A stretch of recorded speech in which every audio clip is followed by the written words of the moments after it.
by the prickling of my thumbs. Something wicked this way comes. Open the locks, whoever. No! How now, you secret, black, and midnight hags? What's it you do? I'm thinking about a name. I conjure you by that which you profess, however you come to know it. Answer me, though you untie the winds and let them fight against the churches, though the yeasty waves confounded and swallow navigation up, though bladed corn can be lodged and trees blown down, though castles topple on their waters' heads, through palaces and pyramids do slope their heads to their foundations, through the treasure of nature's Germans tumble all together, even till the destruction sicken. Answer me to what I ask you. Speak! Lancer! Say if the hat's rearer, hear it from our mouths or from our masters. Good. Let me see him. Poor and sow's blood that hath eaten her 9 farrow grease that sweeten. From the murderer's gibbet throw into the flame. Come high or low, thyself in office deftly show. Tell me, thou unknown power. He knows thy thought, hear his speech, but say thou not. Beware Macbeth, beware the Thane of Fife, dismiss me enough. Whatever thou art, for thy good caution thanks. Thou hast harped my fear all right, but one word more. He will not be commanded. Here's another more potent than the first. Macbeth, Macbeth. Had I 3 ears, I'd hear thee. Be bloody, bold, and resolute. Laugh to scorn the power of man. For none of woman born shall harm Macbeth. Then live, Macduff, what need I fear of thee? But yet I'll make assurance double sure, and take a bond of fate. Thou shalt not live, and that I may tell pale-hearted fear it lies, and sleep in spite of thunder.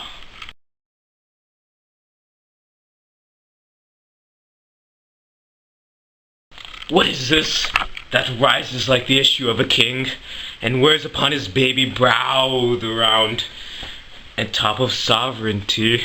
Listen, but speak not to it. Be lion-mettled, proud, and take no care. Who chafes? Who frets? Or where conspirers are?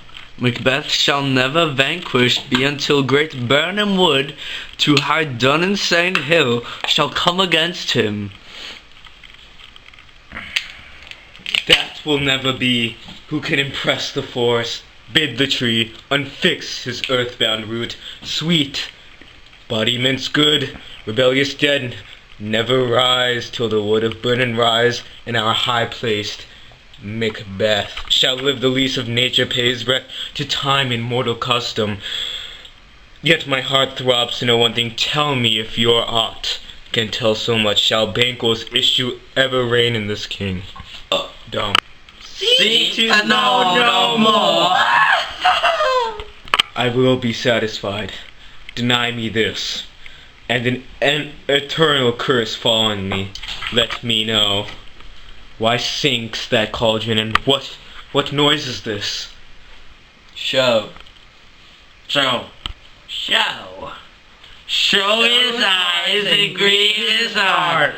Come let shadows so depart. That's it. To like the spirit of Banquo, down thy crown to sear mine eyeballs, and thy hair, thou other gold-bound brows like the first, a third is like the former, filthy hags. Why do you show me this? A fourth start eyes. What will the lines stretch out to the crack of doom? Another yet, a seventh, I'll see no more. And yet the eighth power appears, who bears a glass which shows me many more, and some I see that twofold balls and treble scepters carry. Horrible sight. Now I see 'tis true. For the blood-bolted Banquo smiles upon me and points at them for his... What is this soul? Aye, sir. All this is so. But why stands Macbeth thus amazedly? Come, sisters, cheer we up his sprites, and show the best of our delights. I'll charm the air to give a sound, while you perform your antic round, that this great king may kindle say, our duties did his welcome pay. Where are they? Gone? Let this pernicious hour stand accursed in the calendar. Come in without there. Turn the music up in the headphones. What's your grace will? I got you. If you feeling like a pig, nigga, gone, brush your shoulders off. No, my lord. Came they not by you. No, indeed, my lord. Infected be the air whereon they ride, and damned all those that trust them. I did hear the galloping of horses. Niggas is crazy, baby. Don't forget Tis that boy 2 or 3, my lord, that bring you word. Macbeth is fled to England. be locked by the force, trying to hustle some things. That go with Hey, the my push, good feeling lord. no remorse, feeling like my hand was forced. Middle Going finger. down. We have this bitch. What's up? Time goes. Thou anticipast my dread exploits. The flighty purpose never is overtook. Unless the deed go with it, from this moment the very firstlings of my heart shall be two firstlings of my hand.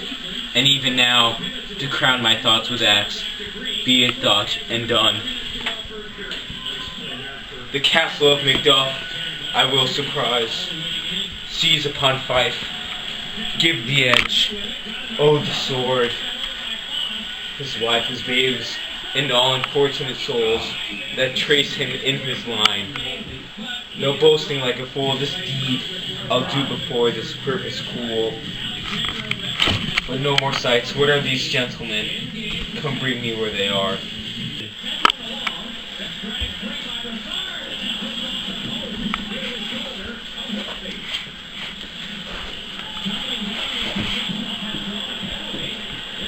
What had he done to make him fly the land? You must have patience, madam.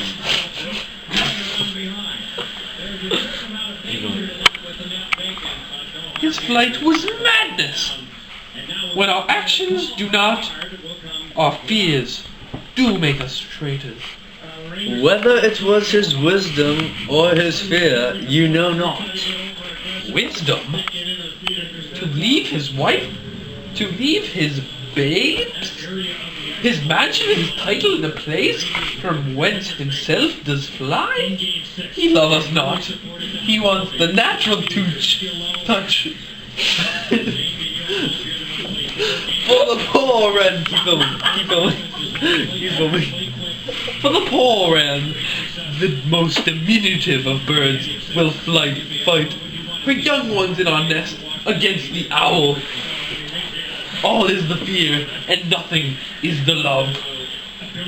As little is the wisdom when the flight so runs against all treason. My dearest cause, I pray you school yourself. But for your husband, he is noble, wise, judicious, and best knows the fits of the season. I dare you not speak further, but cruel are the times when we are traitors, and do not know ourselves, when we hold rumor from what we fear, yet know not what we fear. Indeed. But float upon a wild and violent sea, each way and move, I take my leave of you. Indeed, my wig is fallen out. Shall not be long, but I'll be here again. Oh, mommy, your wig dropped. things of the Shut up, west, son. with these or else climb upward to what they were before. Indeed. Yes. My pretty cousin, blessing upon you. Fathered he is, and yet he is fatherless. I am so much a fool. Should I stay Indeed, longer? you are. It would be my disgrace and your discomfort. I take my leave at once. Sirrah! Your father's dead. Sirrah, listen to me. Your father is dead. And what will you do now? How will you live, son? As birds do, mother. Oh, okay. What? With worms and flies? With what I get, I mean. And so do they. Oh. So do they. Poor bird. Does never fear the knot, nor lime, the pitfall, nor the gin. But I do not fear the gin, as stated tonight. Why should I, mother? Poor birds. They are not set for. My father is not dead. For all you're saying?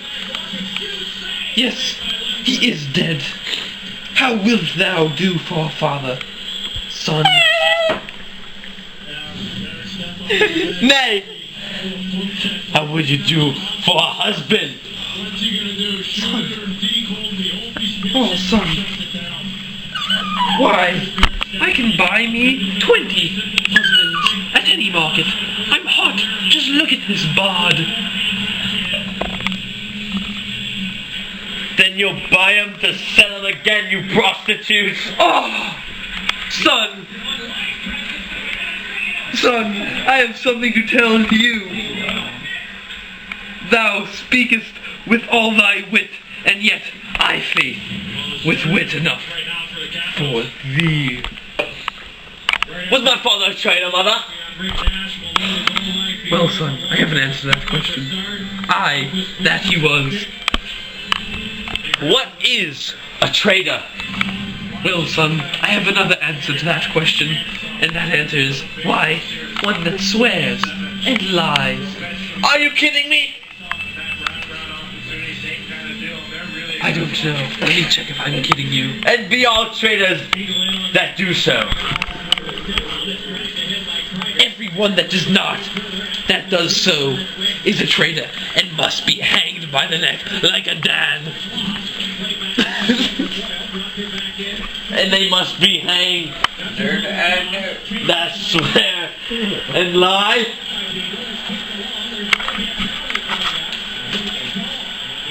Everyone! Who must hang them? Why, the honest man.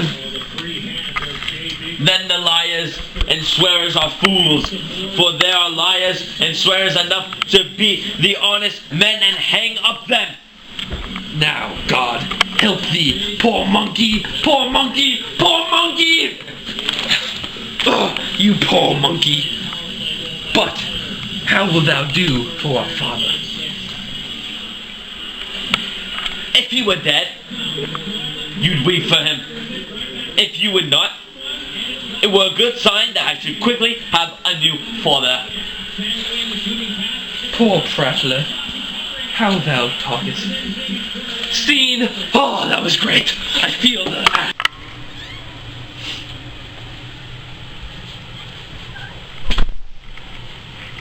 Bless you, fair dame. I am not to you known, though in your state of honor I am perfect. I doubt some danger does approach you nearby. If you will take a homely man's advice, be not found here. Hence with your little ones, to fight you thus, methinks I am too savage. To do worse to you, you were cruelty. Which is too nigh you, person. Heaven preserve you. I dare abide no longer.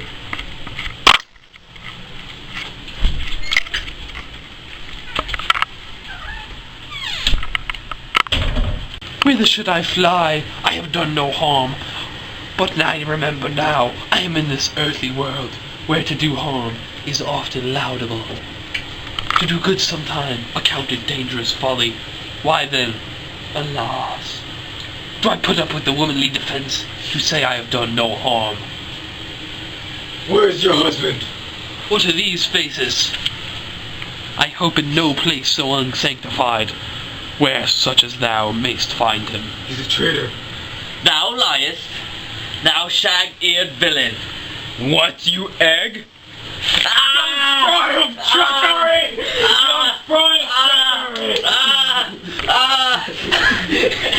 He has killed me, mother! Run away! I'll pray for you! I will run away as long as I get this book and read my lines!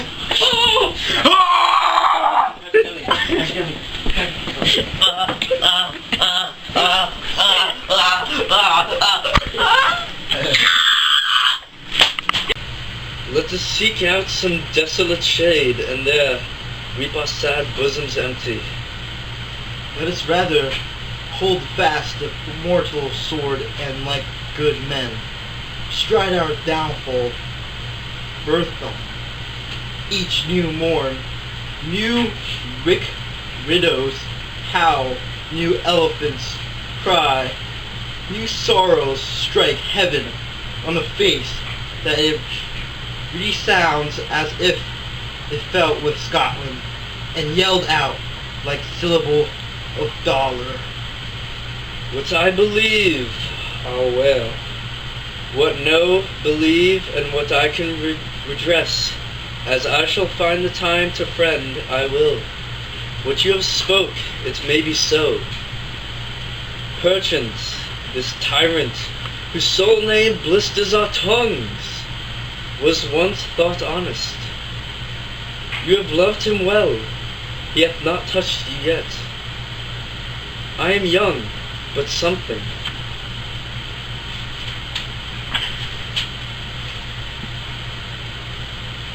You may deserve of him through me, and wisdom, to offer up a weak, poor, innocent lamb, to appease an angry God.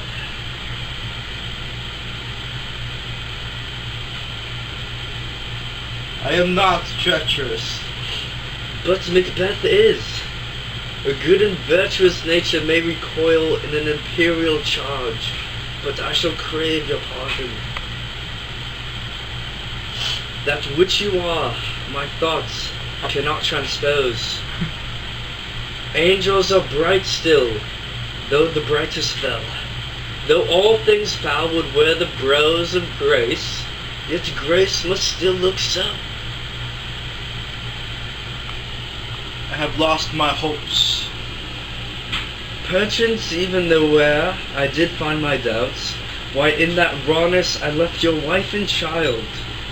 Those precious motives, those strong knots of love, without leave-taking, I pray you, let not my jealousies be your dishonors, but mine own safeties. You may be rightly just, whatever I shall think. Bleed, bleed, poor country. Great tyrant, lay thou thy basis sure. For goodness dare not check there where thou thy wrongs. The title is Sipper. Fare thee, well Lord, I would not be the villain that thou that'st. For the whole space that's in the tyrant's grasp, and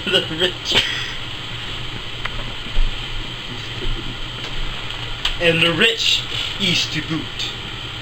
Be not offended, I speak not as an absolute fear of you. I think our country sinks beneath the yoke. It weeps, it bleeds, and each new day a gash is added to her wounds. I think with all there would be hands uplifted in my right, and here from gracious England have I offer of goodly thousands. But for all this, when I shall tread upon the tyrant's head, or wear on my sword Yet my poor country shall have more vices than it had before, more suffer and more sundry ways than ever, by him that shall succeed. What should he be?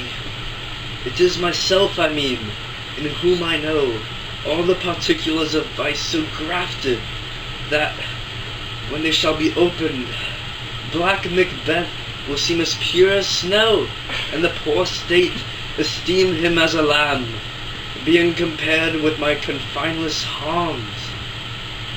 Not in the legions of horrid hell can come devil more damned and evils to top Macbeth.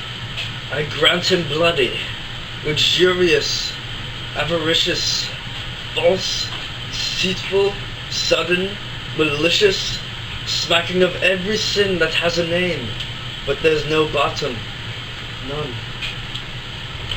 In my voluptuousness, your wives, your daughters, your matrons, and your maids could not fill up the cistern of my lust, and my desire, or continent impediments would overbear that did oppose my will. Better Macbeth than such as one terrain. Boundless untemperance. In nature is a tyranny. It had been the ultimate timely emptying of the happy throne and fall of many kings. But fear not. Yet to take upon what is yours, you may convey your pleasures in a spacious plenty, and yet seem cold. In time you may so hoodwink. We have willing dames enough. There cannot be that vulture in you to devour so many as will to greatness dedicate themselves, finding it so inclined. With this there grows in my most ill-composed affection such a staunchless avarice that, were I king, I should cut off the nobles for their lands, desire his jewels, and the other's house, and my more having would be as a sauce to make me hunger more. That I should forge quarrels unjust against the good and loyal, destroying them for wealth. This avarice sticks deeper, grows with more pernicious root than summer seeming lust. It had been the sword of our slain kings. Yet do not fear, Scotland hath poisons to fill up your will of your mere own. All these are portable with other graces weighed. Becoming graces, as justice, verity, temperance, stableness, bounty, perseverance, mercy, lowliness, devotion, patience, courage, fortitude. I have no relish of them, but abound in the division of each several crime, acting it many ways. Nay, had I power, I should pour the sweet milk of concord into hell, uproar the universal peace, confound all unity on earth. O Scotland, O Scotland! If such a one be fit to govern, speak. I am as I have spoken. Fit to govern? No, not to live. O nation miserable, with an untitled tyrant, bloody scapegoat. When shalt thou see thy woesome days again?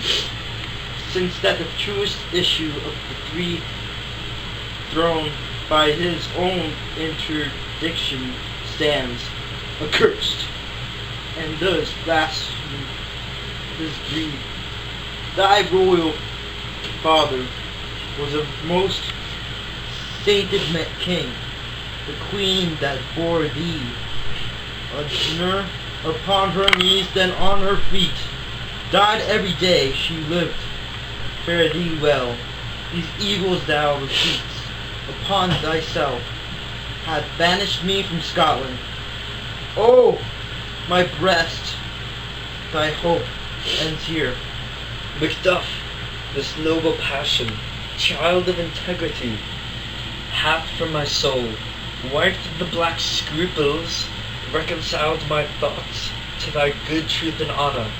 Devilish Macbeth, by many of these trains has sought to win me into his power, and modest wisdom plucks me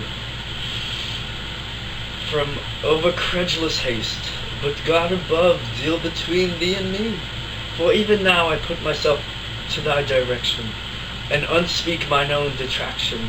Here, abjure the taints and blames I laid upon myself. For strangers to my nature, I am yet unknown to woman, never was forsworn, scarcely have coveted what was mine own. At no time broke my faith, would not betray the devil to his fellow, and delight no less in truth than life. My first false speaking was this upon myself, what I am truly is thine and my poor country's to command.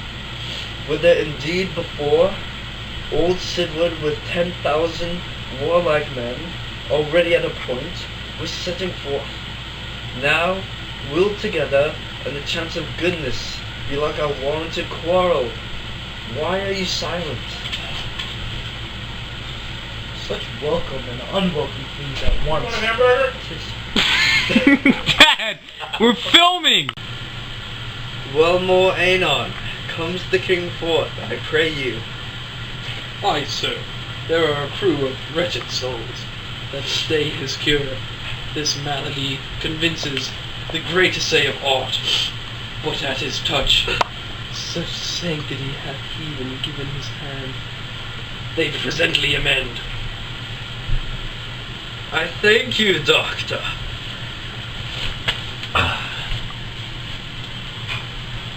What's the disease he means? Well, 'tis called the evil, a most miraculous work in this good king, which often since my hair remain in England I have seen him do. How he solicits heaven himself best knows, but strangely visited people, all swollen and ulcerous, pitiful to the eye. The mere despair of surgery he cures, hanging a golden stamp about their necks, put on with holy prayers interspoken. To the succeeding royalty he leaves the healing benediction. With this strange virtue he hath the heavenly gift of prophecy, and sundry blessings hang about his throne that speak him full of grace. Welcome. Good God, your glasses changed. And your voice. Oh, you've heard me already? I haven't even spoken. And your hair. You're good. And your nose. And your lips. Oh my God. See who comes here. A countryman? My countryman. But yet, I know him not. My ever gentle cousin. Welcome, Hitler. I know him now. Good God! Bedtime's removed. The means that make us strangers. Sir, amen. Stand Scotland, where it did. Alas, poor country, almost afraid to know itself, it cannot be called our mother. But our grave, where nothing, but who knows nothing, is once seen to smile, where sighs and groans, and shrieks that rent the air, are made not mocked, where violent sorrow seems the modern ecstasy. The dead man's knell is their sacred. As for whom, and good men's lives, empire, expire. Before the flowers, oh, the flowers in their capes, their caps. I think I know what he's trying to say. He's trying to say, dying or here, they sicken. Yes, yes, indeed. Oh, you're mind reader now. Oh, relation too nice and yet too true. What's this newest grief? That of an hour's age doth his the speaker. Each minute seems a new one. How does my wife? Why? When? And all my children. Well, too. The tyrant has not battered at their peace. No, they were well at peace when I did leave them. Be not niggard of your speech. How goes tea? When I came Hitler to transport, I transported the tidings, yes I did. This is so upsetting. Which, I know. Oh my god. Which I have heavily borne. There ran a rumour, yes it ran, of many worthy fellows they were out, which was to my belief witnessed the rather, yes. For that I saw the tyrant's power afoot. Now is the time of help. This pillow is so comforting. Your eye in Scotland would create soldiers. Make our women fight to doff their dire distresses. Yes. Be it their comfort. We are coming, Hitler. Gracious England hath lent us good seaward and 10,000 men, an older and a better soldier none. The Christendom gives out. Would I could answer this comfort with the like, but I have words that would be howled in the desert air, where hearing should not latch them. What concern they, the general cause of it, a free grief? Can you stop that? Oh, monkey. Due to some seagull breasts. Just so upsetting. You want some tickle? Ross, speak! Speak now! This comfort with the like! Oh, would I could answer. But I already said that. But didn't share some more. Though the main part, no mind that's honest, no, pertains to you alone. This be mine! Keep it not from me. Quickly, let me have it. Let not your ears despise my tongue forever, which shall possess them with the heaviest sound that ever yet they heard. I guess at it. Your castle is surprised, your wife and babe savagely slaughtered. To relate the manner whereon the quarry of these murdered deer, to add the death of you. Merciful heaven! What man near? Pull your hat upon your brows, give sorrow words. The grief that does not speak whispers. The o'er-fraught heart and bids it break. My children too? Wife, children, servants, all that could be found. And I must be from thence. My wife killed too? I have said. Be comforted. Let's make us medicines of our great revenge to cure this deadly grief. He has no children, all my pretty ones. Did you say all? Oh, hell kite. All. What's all my pretty chickens? And there, damn, at one fell swoop. Dispute it like a man. But I must also feel it as a man. I cannot but remember such things that were most precious to me. Did heaven look on and would not take their part? Sinful Macduff, they were all struck for thee, not that I am, not for their own demerits, but for mine fell slaughter on their souls. Heaven rest them now.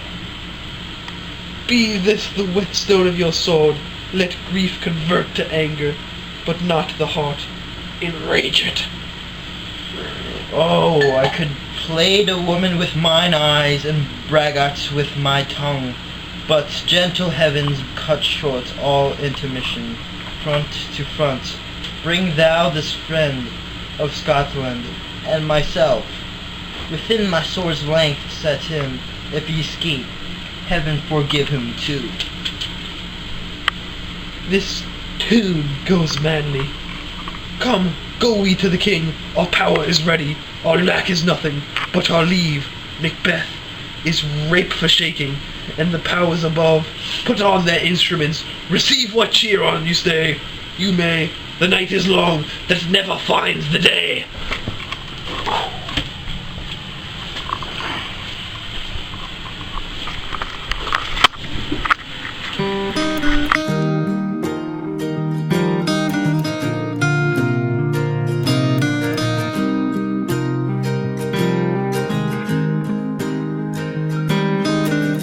My life is brilliant. I will be satisfied.